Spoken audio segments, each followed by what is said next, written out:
My wife used to fart when she was nervous. She had all sorts of wonderful little idiosyncrasies. You know, she used to fart in her sleep. I'm sorry I shared that with you. One night it was so loud it woke the dog up. She woke up and got like, "Oh, was that you?" I said, "Yeah, I didn't have the heart to tell her." Oh, God. She woke herself up. Yes.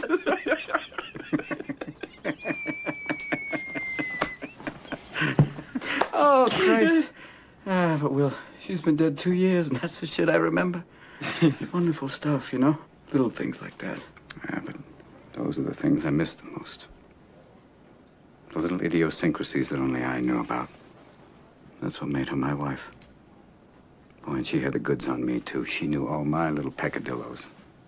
People call these things imperfections, but they're not. Oh, that's the good stuff. And then we get to choose who we let into our weird little worlds.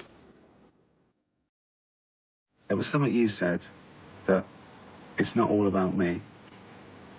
And even though I'm in pain, it's worth sticking around to maybe make my little corner of the world a slightly better place. That's all there is. Happiness is amazing. It's so amazing, it doesn't matter if it's yours or not. There's that lovely thing. A society grows great when old men plant trees, the shade of which they know they will never sit in. Good people do things for other people. That's it, the end. It happens to be an old-fashioned phrase form. It's about a lady's voice. The name of the poem is "Never Again Would Bird's Song Be the Same." See? Never again would Bird's song be the same.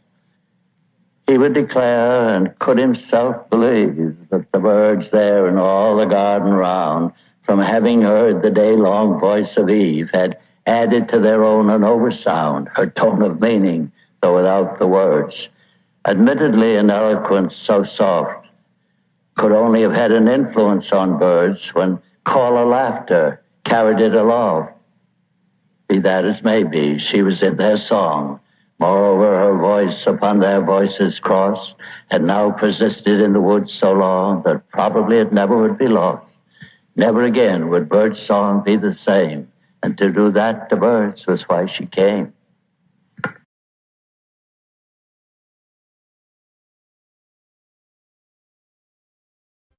That existence, the physical universe, is basically playful. There is no necessity for it whatsoever. It isn't going anywhere. That is to say, it doesn't have some destination that it ought to arrive at, but that it is best understood by analogy with music. Because music, as an art form, is essentially playful. We say you play the piano. You don't work the piano. Why? Music differs from, say, travel. When you travel, you are trying to get somewhere. One doesn't make the end of a composition the point of the composition. If that were so, the best conductors would be those who played fastest. And there would be composers who wrote only finales. People go to a concert just to hear one crashing chord, because that's the end. Same way in dancing. You don't aim at a particular spot in the room. That's where you should arrive. The whole point of the dancing is the dance. Now, but we don't see that as something brought by our education into our everyday conduct. We've got a system of schooling which gives a completely different impression. It's all graded. And what we do is we put the child into the corridor of this grade system with a kind of, come on, kitty, kitty, kitty. And now you go to kindergarten, you know, and that's a great thing because when you finish that, you'll get into first grade. And then, come on, first grade leads to second grade and so on, and then you get out of grade school, you've got high school, and it's revving up, the thing is coming. Then you're going to go to college, and by Jove, then you get into graduate school, and when you're through with graduate school, you go out to join the world. And then you get into some racket where you're selling insurance, and they've got that quota to make, and you're going to make that, and all the time the thing is coming. It's coming, that great thing, the success you're working for. Then when you wake up one day about 40 years old, you say, my God, I've arrived. I'm there. And you don't feel very different from what you always felt. By expectation. Look at the people who live to retire and put those savings away. And then when they're 65, they don't have any energy left, they're more or less impotent, and they go and rot in an old people's senior citizens community. Because we've simply cheated ourselves the whole way down the line.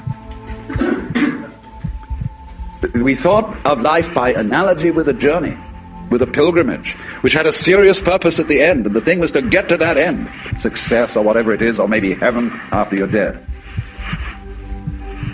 But we missed the point the whole way along. It was a musical thing, and you were supposed to sing or to dance while the music was being played.